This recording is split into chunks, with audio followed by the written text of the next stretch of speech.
ಹಿಂದೂಗಳನ್ನು ಗುರಿಯಾಗಿಸಿ ಅವರ ಮೇಲೆ ನೇರವಾಗಿ ದಾಳಿಯನ್ನು ಮಾಡಿ, ಅಷ್ಟೇ ಅಲ್ಲದೆ ಹಿಂದೂಗಳಿಗೆ ಸೇರಿರುವಂತಹ ಧಾರ್ಮಿಕ ಸಂಸ್ಥೆಗಳ ಮೇಲೆ, ಅವರ ಜಾಗಗಳ ಮೇಲೆ, ಅವರ ಮನೆಗಳ ಮೇಲೆ, ಅವರ ಅಂಗಡಿಗಳ ಮೇಲೆ ಎಲ್ಲದರ ಮೇಲೂ ಹಾನಿಗೊಳಿಸ್ತಾರೆ.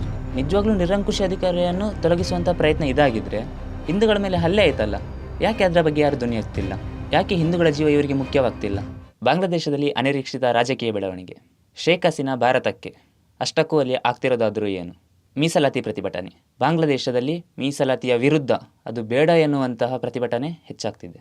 1971ರ ಮೊದಲು ಪಾಕಿಸ್ತಾನದ ಭಾಗವಾಗಿದ್ದಂತಹ ಬಾಂಗ್ಲಾದೇಶ 1971ರಲ್ಲಿ ಮುಜಿಬ್ ಉರ್ ರೆಹಮಾನ್ ಇವರ ನೇತೃತ್ವದಲ್ಲಿ ಸ್ವಾತಂತ್ರ್ಯ ಹೋರಾಟವನ್ನು ನಡೆಯುತ್ತದೆ. ಈ ಸಮಯದಲ್ಲಿ ಭಾರತದ ಪ್ರಧಾನಿ ಇಂದಿರಾ ಗಾಂಧಿ ಆಗಿರ್ತಾರೆ. ಇದೇ ಸಮಯದಲ್ಲಿ ಇಂದಿರಾ ಗಾಂಧಿ ಪಾಕಿಸ್ತಾನದ ವಿರುದ್ಧ ಯುದ್ಧವನ್ನು ಸಾರ್ತಾರೆ. ಇದರಿಂದ ಬಾಂಗ್ಲಾದೇಶ ಸ್ವತಂತ್ರ ರಾಷ್ಟ್ರವಾಗುವಲ್ಲಿ ಯಶಸ್ವಿಯಾಗ್ತದೆ. ಬಾಂಗ್ಲಾದೇಶ ಸ್ವತಂತ್ರ ರಾಷ್ಟ್ರ ಆದಮೇಲೆ ಇಲ್ಲಿ ಒಂದು ಕಾನೂನನ್ನು ರೂಪಿಸ್ತಾರೆ. ಏನು ಅಂತ ಹೇಳಿದರೆ, ಬಾಂಗ್ಲಾದೇಶದಲ್ಲಿ ಹೋರಾಡಿದಂಥ ಸ್ವಾತಂತ್ರ್ಯ ಹೋರಾಟಗಾರರು ಯಾರೆಲ್ಲ ಇದ್ದಾರೆ, ಇವರ ಕುಟುಂಬಗಳಿಗೆ ಸರ್ಕಾರಿ ಉದ್ಯೋಗದಲ್ಲಿ 40% ಮೀಸಲಾತಿ. ಈ ಮೀಸಲಾತಿಯ ವಿರುದ್ಧ ಹಿಂದಿನಿಂದಲೂ ಅಲ್ಲಿನ ಜನರಿಗೆ ಇದರ ವಿರುದ್ಧ ಮನಸ್ತಾಪ. ಹೋರಾಟದಲ್ಲಿ ಭಾಗಿಯಾದವರು ಈಗ ಇಲ್ಲ, ಅವರ ಕುಟುಂಬಗಳಿಗೆ ಈಗಲೂ ಮೀಸಲಾತಿ ಯಾಕೆ ಅನ್ನುವಂತಹ ಚರ್ಚೆ ಹೆಚ್ಚಾಗ್ತಾನೆ ಬಂದಿದೆ. ಯಾಕೆ ಈ ರೀತಿಯ ಚರ್ಚೆ ಬೆಳೀತಾ ಬಂತು ಅಂತ ಹೇಳಿದರೆ, ಬಾಂಗ್ಲಾದೇಶದಲ್ಲಿ ನಿರುದ್ಯೋಗದ ಸಮಸ್ಯೆ ಉತ್ತುಂಗದಲ್ಲಿದೆ. ಅಲ್ಲಿ ಸರ್ಕಾರಿ ಕೆಲಸ ಪಡೆಯುವುದು ಅಂತ ಹೇಳಿದರೆ ಅಷ್ಟು ಸುಲಭವಲ್ಲ. ಇಲ್ಲಿಲ್ಲದ ಹೋರಾಟ, ಅದರಲ್ಲಿಯೂ 40% ಮೀಸಲಾತಿ ಬೇರೆ. ಇದರ ವಿರುದ್ಧ ಪ್ರತಿಭಟನೆಗಳು ನಡೆಯಿತು. ಇದನ್ನೆಲ್ಲ ಅರಿತ ಶೇಖ್ ಹಸೀನಾ 2018ರಲ್ಲಿ, ಹೌದು, ಈ ಏನು ಪ್ರತಿಭಟನೆಗಳು ಇದರ ವಿರುದ್ಧ ನಡೀತಿದೆ, ಮೀಸಲಾತಿಯ ವಿರುದ್ಧ ನಡೀತಿದೆ, ಇದೆಲ್ಲ ಸರಿ, ಈ ಮೀಸಲಾತಿಯನ್ನು ರದ್ದುಗೊಳಿಸಬೇಕು ಅಂತ ಹೇಳಿ 2018ರಲ್ಲಿ ಈ ಮೀಸಲಾತಿಯನ್ನು ರದ್ದುಗೊಳಿಸ್ತಾರೆ. ಆದರೆ ಈ ಏನು ಮೀಸಲಾತಿಯನ್ನು ಪಡಿತಿದ್ರು ಇವರು ಕೋರ್ಟ್ ಮೆಟ್ಟಿಲಲ್ಲಿ ಇರ್ತಾರೆ. ನಮ್ಮ ಪೂರ್ವಜರು ರಾಷ್ಟ್ರಕ್ಕಾಗಿ ಹೋರಾಡಿದವರು, ಇದರಿಂದ ನಮಗೆ ಈ ಮೀಸಲಾತಿಯನ್ನು ಕೊಟ್ಟಿದ್ರು, ಈ ಮೀಸಲಾತಿ ನಮಗೆ ಬೇಕು ಎನ್ನುವಂತಹ ನಿಟ್ಟಿನಲ್ಲಿ ಮತ್ತೆ ಅವರು ಕೋರ್ಟ್ ಮೆಟ್ಟಿಲಲ್ಲಿ ಇರ್ತಾರೆ. ಎಲ್ಲವನ್ನು ಪರೀಕ್ಷಿಸಿದಂತಹ ಕೋರ್ಟ್ ಏನು ಈ ಶೇಖ್ ಹಸೀನಾ ರದ್ದುಗೊಳಿಸಿದ್ದಾರೆ ಈ ಮೀಸಲಾತಿಯನ್ನು, ಇದು ತಪ್ಪು ನಿರ್ಧಾರ, 40% ಅಲ್ಲ 7% ಮೀಸಲಾತಿಯನ್ನು ಕೊಡಬೇಕು ಅಂತ ಹೇಳಿ ಕೋರ್ಟ್ ಆದೇಶ ನೀಡ್ತದೆ. ಶೇಖ್ ಹಸೀನಾ ಮತ್ತೆ ಈ ಮೀಸಲಾತಿಯನ್ನು ಜಾರಿಗೊಳಿಸ್ತಾರೆ. ಆದರೆ ಇದನ್ನು ವಿರೋಧಿಸಿದಂತಹ ಜನರು ಸುಮ್ಮನೆ ಇರಬೇಕಲ್ಲ. ಇದೆಲ್ಲ ಶೇಖ್ ಹಸೀನಾಳ ಕುತಂತ್ರ. ಶೇಖ್ ಹಸೀನಾಳೇ ಕೋರ್ಟಲ್ಲಿ ಈ ರೀತಿಯಂತಹ ನಿರ್ಧಾರ ಬರುವ ಥರ ಮಾಡಿದ್ದಾಳೆ ಅನ್ನುವಂತಹ ಆರೋಪವನ್ನು ಶೇಖ್ ಹಸೀನಾಳ ವಿರುದ್ಧ ಮಾಡ್ತಾರೆ. ಯಾಕೆ ಮಾಡ್ತಾರೆ ಅಂತ ಹೇಳಿದರೆ, ಈ 1971ರಲ್ಲಿ ಮುಜಿಬ್ ಉರ್ ರೆಹಮಾನ್ ಅಂತ ಏನು ಅವರ ನೇತೃತ್ವದಲ್ಲಿ ಈ ಹೋರಾಟ ನಡೆಯಿತು, ಆ ಕುಟುಂಬಕ್ಕೆ ಸೇರಿದಂತಹ ಮಹಿಳೆ ಈ ಶೇಖ್ ಹಸೀನಾ. ಆದ್ದರಿಂದ ಈ ಶೇಖ್ ಹಸೀನಾ ಕುಟುಂಬಗಳಿಗೆ ಈ ಮೀಸಲಾತಿ ಇತ್ತು, ಇವಳ ಕುಟುಂಬಕ್ಕೆ ಸಿಗಬೇಕು ಎನ್ನುವ ನಿಟ್ಟಿನಲ್ಲಿ ಈ ರೀತಿಯ ನಿರ್ಧಾರ ಮಾಡಿಸಿದ್ದಾಳೆ ಅಂತ ಹೇಳಿ ಈ ರೀತಿಯ ಪ್ರತಿಭಟನೆಗಳಿಗೆ ಮುಂದಾಗ್ತಾರೆ. ಆದರೆ ಇದನ್ನು ವಿರೋಧಿಸಿದಂತಹ ಏನು ಜನರು ಇರ್ತಾರೆ, ಇವರ ಯೋಜನೆ ಇದೊಂದೇ ಆಗಿರೋದಿಲ್ಲ, ಇದನ್ನು ರದ್ದುಗೊಳಿಸಬೇಕು ಅಂತ ಒಂದೇ ಆಗಿರೋದಿಲ್ಲ.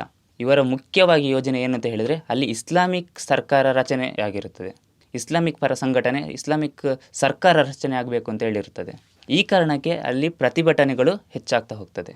ನಾಗರಿಕ ಸೇವಾ ಕೋಟಾ ವ್ಯವಸ್ಥೆ ಸುಧಾರಣೆಗೆ ಒತ್ತಾಯಿಸಿ ವಿದ್ಯಾರ್ಥಿಗಳ ಪ್ರತಿಭಟನೆ ಎಂಬ ನೆಪದಿಂದ ಶೇಖ್ ಹಸೀನಾಳನ್ನು ಕೆಳಗಿಳಿಸಬೇಕು, ಅಲ್ಲಿ ಇಸ್ಲಾಮಿಕ್ ಸಂಘಟನೆ ರಚನೆ ಆಗಬೇಕು ಅನ್ನುವ ಉದ್ದೇಶ ಅಲ್ಲಿನ ಜನರದಾಗಿತ್ತು. ಅದಕ್ಕಾಗಿ ಅವರು ಬರೀ ಪ್ರತಿಭಟನೆಯನ್ನು ಮಾಡಲ್ಲ, ಹಿಂಸಾತ್ಮಕ ರೀತಿಯಲ್ಲಿ ಪ್ರತಿಭಟನೆಯನ್ನು ಮಾಡ್ತಾರೆ. ಹಿಂಸಾತ್ಮಕ ಪ್ರತಿಭಟನೆಯ ಪರಿಣಾಮವಾಗಿ ಅಲ್ಲಿನ 300 ಸಾಮಾನ್ಯ ನಾಗರಿಕರು ಸಾವನ್ನಪ್ಪಿದ್ದಾರೆ ಅಂತ ಈವರೆಗೆ ತಿಳಿದು ಬಂದಿದೆ. ನಾಗರಿಕರಂದರೆ ಬೇರೆ ಯಾರಲ್ಲ ಬಿಡಿ, ಈ ಅಲ್ಪಸಂಖ್ಯಾತರು. ಅಲ್ಲಿನ ಅಲ್ಪಸಂಖ್ಯಾತರು ಅಂತ ಹೇಳಿದರೆ ಅದು ಹಿಂದೂಗಳೇ. ಹಿಂದೂಗಳನ್ನು ಗುರಿಯಾಗಿಸಿ ಅವರ ಮೇಲೆ ನೇರವಾಗಿ ದಾಳಿಯನ್ನು ಮಾಡಿ, ಅಷ್ಟೇ ಅಲ್ಲದೆ ಹಿಂದೂಗಳಿಗೆ ಸೇರಿರುವಂತಹ ಧಾರ್ಮಿಕ ಸಂಸ್ಥೆಗಳ ಮೇಲೆ, ಅವರ ಜಾಗಗಳ ಮೇಲೆ, ಅವರ ಮನೆಗಳ ಮೇಲೆ, ಅವರ ಅಂಗಡಿಗಳ ಮೇಲೆ ಎಲ್ಲದರ ಮೇಲೂ ಹಾನಿಗೊಳಿಸ್ತಾರೆ. ಬಾಂಗ್ಲಾದೇಶದಲ್ಲಿ ಅವಾಮಿ ಲೀಗ್ ಎನ್ನುವಂಥದ್ದೊಂದು ಇದೆ. ಈ ಅವಾಮಿ ಲೀಗ್ನ ಸದಸ್ಯರು ಹಿಂದೂಗಳು ಎನ್ನುವ ಕಾರಣಕ್ಕೆ ಅವರನ್ನು ಕೊಲ್ಲಲಾಗಿದೆ. ಬಾಂಗ್ಲಾದೇಶದಲ್ಲಿ ಒಟ್ಟು 13 ಜಿಲ್ಲೆಗಳಲ್ಲಿ ಹಿಂದೂಗಳ ಮೇಲೆ ಈ ರೀತಿಯಾದಂಥ ಹಾನಿ ಮತ್ತು ಹಿಂದೂಗಳ ಪವಿತ್ರವಾದಂಥ ಸ್ಥಳಗಳೇನಿದೆ ಇದನ್ನೆಲ್ಲ ಧ್ವಂಸಗೊಳಿಸಿದ್ದಾರೆ. ಇನ್ನು ಇದರಿಂದ ಪಾಕಿಸ್ತಾನ ಮತ್ತು ಚೀನಾಕ್ಕೆ ಏನು ಲಾಭ ಆಗ್ಬೋದು ಅಂತ ನೋಡೋದಾದರೆ, 1971ರಲ್ಲಿ ಇಂಡಿಯಾ ಪಾಕಿಸ್ತಾನ ಯುದ್ಧದಿಂದ ಬಾಂಗ್ಲಾದೇಶ ಸ್ವತಂತ್ರ ರಾಷ್ಟ್ರವಾಯಿತು. ಈ ಪ್ರತೀಕಾರಕ್ಕಾಗಿ ಪಾಕಿಸ್ತಾನ ಸೂಕ್ತ ಸಮಯಕ್ಕಾಗಿ ಕಾಯ್ತಾನೇ ಬಂದಿದೆ. ಪ್ರಸ್ತುತ ಪ್ರತಿಭಟನೆಗಳನ್ನು ಢಾಕಾದಲ್ಲಿರುವಂತಹ ಪಾಕಿಸ್ತಾನದ ರಾಯಭಾರ ಕಚೇರಿ ಏನಿದೆ, ಇದು ಚೀನಾದಿಂದ ಬೆಂಬಲವನ್ನು ಸಹ ಪಡ್ಕೊಂಡಿದೆ ಅಂತ ಸಹ ಹೇಳಲಾಗ್ತಿದೆ. ಪಾಕಿಸ್ತಾನವು ಇಸ್ಲಾಮಿಕ್ ಪರ ಸಂಘಟನೆಗಳನ್ನು ಪಡೆದುಕೊಳ್ಳುವಲ್ಲಿ ಯಶಸ್ವಿಯಾಗ್ತದೆ. ಆ ಕಾರಣದಿಂದಲೇ ಪಾಕಿಸ್ತಾನದ ಗೆಲುವನ್ನು ಭಾರತದಲ್ಲಿ ಸಂಭ್ರಮಿಸುವುದನ್ನು ಸಹ ನಾವು ನೋಡಬಹುದು. ಇನ್ನು ಭಾರತದಲ್ಲಿ ನೆಲೆಯನ್ನು ಸ್ಥಾಪಿಸಲು ಹಾಗೂ ಭಾರತ ವಿರುದ್ಧ ಯಾವೆಲ್ಲ ಯೋಜನೆಗಳು ಯಾವ ರಾಷ್ಟ್ರ ಮಾಡುತ್ತೋ ಅಂಥ ರಾಷ್ಟ್ರಗಳ ಪರವಾಗಿ ಈ ಚೀನಾ ಇದ್ದೇ ಇರುತ್ತದೆ. ಇಷ್ಟೆಲ್ಲ ಆಗ್ತಿದ್ರು ಮಾಧ್ಯಮಗಳ ಪಾತ್ರ ನೋಡುವುದಾದರೆ ಇಸ್ಲಾಮಿಕ್ ಪ್ರತಿಭಟನೆ ಅಂತ ಗೊತ್ತಿದ್ರೂ ಇದೊಂದು ವಿದ್ಯಾರ್ಥಿಗಳ ಪ್ರತಿಭಟನೆ ಅಂತಲೇ ಅಂತಾರಾಷ್ಟ್ರೀಯ ಮಾಧ್ಯಮಗಳಲ್ಲಿ ತೋರಿಸ್ತಿದ್ದಾರೆ. ಆದರೆ ಹಿಂದೂಗಳ ಮೇಲೆ ಆದಂತಹ ದಬ್ಬಾಳಿಕೆ ಏನಿರ್ಬೋದು ಅಥವಾ ಇವರ ಧಾರ್ಮಿಕ ಸಂಸ್ಥೆಗಳ ಮೇಲೆ ಮಾಡಿದಂತಹ ದಾಳಿ ಆಗಿರ್ಬೋದು, ಇದರ ಬಗ್ಗೆ ಯಾವುದೇ ಮಾಧ್ಯಮಗಳು ಮಾತಾಡ್ತಿಲ್ಲ.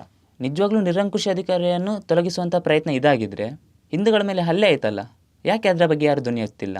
ಯಾಕೆ ಹಿಂದೂಗಳ ಜೀವ ಇವರಿಗೆ ಮುಖ್ಯವಾಗ್ತಿಲ್ಲ? ಇನ್ನು ಈ ಪ್ರತಿಭಟನೆಗಳಿಂದ ಭಾರತಕ್ಕೇನು ತೊಂದರೆ ಅಂತ ನೋಡೋದಾದರೆ, ಶೇಖ್ ಹಸೀನಾ ಮೊದಲಿನಿಂದಲೂ ಭಾರತಕ್ಕೆ ತನ್ನ ಬೆಂಬಲವನ್ನು ಸೂಚಿಸ್ತಾನೆ ಬಂದಿದ್ದಾರೆ. ಇದಕ್ಕಾಗಿ ಭಾರತ ಅವರ ಪರವಾಗಿ ನಿಲ್ಲುವುದು ಖಂಡಿತ. ಇದರಿಂದ ಏನಾಗ್ತದೆ, ಅವರ ವಿರುದ್ಧ ಪ್ರತೀಕಾರ ತೀರಿಸಲಿಕ್ಕೆ ಒಳನುಸುಳುಕಾರರ ಸಂಖ್ಯೆ ಹೆಚ್ಚಾಗ್ತದೆ. ಅಷ್ಟೇ ಅಲ್ಲದೆ ಗಡಿಗಳಲ್ಲಿ ಭಯೋತ್ಪಾದಕರಿಗೂ ಪ್ರೋತ್ಸಾಹ ನೀಡಿದಂಗಾಗ್ತದೆ. ಇನ್ನು ಬಾಂಗ್ಲಾದೇಶದ ಒಳನುಸುಳುಕಾರರು ಭಾರತಕ್ಕೆ ಬರಬೇಕು ಅಂತ ಹೇಳಿದರೆ ಅವರು ಬಂಗಾಳವನ್ನು ದಾಟಿ ಬರಬೇಕು. ಅಂದರೆ ಪಶ್ಚಿಮ ಬಂಗಾಳ ಈ ಪ್ರದೇಶದಿಂದ ಅವರು ಒಳಗೆ ಬರಬೇಕು. ಅಲ್ಲಿಂದ ಬರಲಿಕ್ಕೆ ಸುಲಭ ಬಿಡಿ. ಅಲ್ಲಿ ಇರುವಂಥದ್ದು ಯಾರು? The great Didi. ಅವರು ಮತಕ್ಕೋಸ್ಕರ ಏನು ಬೇಕಾದರೂ ಮಾಡ್ತಾರೆ ಬಿಡಿ. ಅವರು ಒಳನುಸುಳುಕಾರರಿಗೆ ಆಶ್ರಯ ನೀಡ್ತೇವೆ, ಅವರನ್ನು ಸ್ವಾಗತಿಸ್ತೀವಿ ಅಂತ ಸಹ ಹೇಳಿದ್ದಾರೆ. ಭಾರತಕ್ಕೆ ಮತ್ತೊಂದು ಸಮಸ್ಯೆ ಏನು ಅಂತ ಹೇಳಿದರೆ, ಬಾಂಗ್ಲಾದೇಶದಿಂದ ಪಾಕಿಸ್ತಾನದವರೆಗೆ ಬರುವಂತಹ ಭಾರತದ ಪ್ರದೇಶಗಳು, ಅಂದರೆ ಭಾರತದ ರಾಜ್ಯಗಳು ಯಾವುದು ಅಂತ ನೋಡೋದಾದರೆ UP, ಬಿಹಾರ್, ಜಾರ್ಖಂಡ್, ಪಶ್ಚಿಮ ಬಂಗಾಳ, ಈ ರಾಜ್ಯವನ್ನು ಮೊಘಲಿಸ್ತಾನ್ ಎಂಬ ಪ್ಯಾನ್ ಮುಸ್ಲಿಂ ಪ್ರದೇಶವನ್ನು ಮಾಡಬೇಕು ಅಂತ ಹೇಳುವಂಥದ್ದು ಇಸ್ಲಾಮಿಕ್ ಸಂಘಟನೆಗಳ ಪ್ರಮುಖ ಯೋಜನೆಯಾಗಿದೆ. ಯಾಕೆ ಅಂತ ಹೇಳಿದರೆ ಇಲ್ಲಿ ಅತಿ ಹೆಚ್ಚು ಜನಸಂಖ್ಯೆ ಇರುವುದು ಮುಸ್ಲಿಮರದ್ದು. ಮೊಘಲಿಸ್ತಾನದ ರಚನೆಯು ಇಸ್ಲಾಮಿಸ್ಟ್ಗಳ ದೀರ್ಘಕಾಲದ ಯೋಜನೆಯಾಗಿದೆ. ಇದಕ್ಕೆ ಸಾಕ್ಷಿ 2022ರ ದೆಹಲಿ ಗಲಭೆ. ಈ ಗಲಭೆಯ ನಂತರ ಚಿಕನ್ ನೆಕ್ ಎಂದು ಕರೆಯಲ್ಪಡುವ ಸಿಲಿಗುರಿ ಕಾರಿಡಾರ್ ಅನ್ನು ನಿರ್ಬಂಧಿಸುವ ಮೂಲಕ ಅಸ್ಸಾಮನ್ನು ಭಾರತದ ಉಳಿದ ಪ್ರದೇಶಗಳಿಂದ ಬೇರ್ಪಡಿಸಬೇಕು ಎನ್ನುವ ಹೇಳಿಕೆಯನ್ನು ಶಾರ್ಜಿಲ್ ಇಮಾಮ್ ಇವರು ಕೊಟ್ಟಿರ್ತಾರೆ. ಇವರನ್ನು ಬಂಧಿಸಲಾಗಿದೆ. ಬಾಂಗ್ಲಾದಲ್ಲಿ ನಡೆಯುತ್ತಿರುವಂತಹ ಈ ಪ್ರತಿಭಟನೆ ಭಾರತದಿಂದ ಸ್ವಲ್ಪ ಮಾತ್ರ ದೂರದಲ್ಲಿದೆ. ಪಾಕಿಸ್ತಾನಕ್ಕೆ ಬೆಂಬಲಿಸುವ ಸಮುದಾಯ, ಟೆರರಿಸ್ಟ್ಗಳಿಗೆ ಆಶ್ರಯದಾಯಕವಾಗಿರುವಂತಹ ಪಕ್ಷಗಳು, ಮತಗಳಿಗಾಗಿ ಒಳನುಸುಳುಕಾರರನ್ನು ಸ್ವಾಗತಿಸುವಂತಹ ಕೀಳು ಮಟ್ಟದ ರಾಜಕಾರಣಿಗಳು, ಇಂತಹ ಸಂಸ್ಥೆಗಳಿಗೆ ಪ್ರೇರಣೆ. ಆದ್ದರಿಂದ ಭಾರತೀಯರ ಒಲವು ದೇಶವನ್ನು ರಕ್ಷಣೆ ಮಾಡುವವರ ಮೇಲಿರಲಿ, ದೇಶವನ್ನು ಒಡೆಯುವವರ ಮೇಲಲ್ಲ.